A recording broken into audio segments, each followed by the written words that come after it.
Kartul, meie jaoks väga tavaline toiduaine, peidab endas tegelikult väga suuri rikkusi.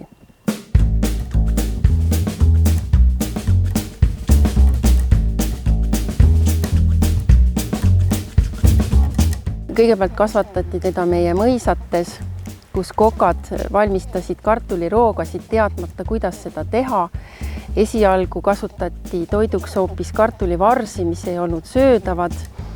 Katsetuste tulemusena jõuti ka mugulateni ja siis said inimesed teada, et tegemist on sellise suurepärase väärtoiduainega.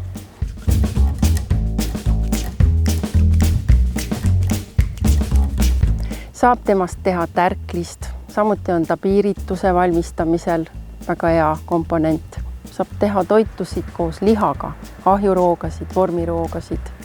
Ja rääkimata siis sellest, et temast on võimalik teha küpsetisi, magustoite, iseseisvaid taimetoitusid.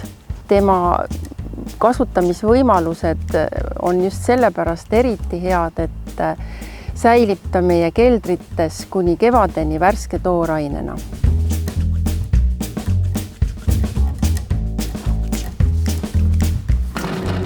Ja kui ta nüüd toidu puhul on selline põhiline tegija või tooni andja, siis samamoodi on ta mõjutanud inimeste käitumist, elustiili, kultuuri.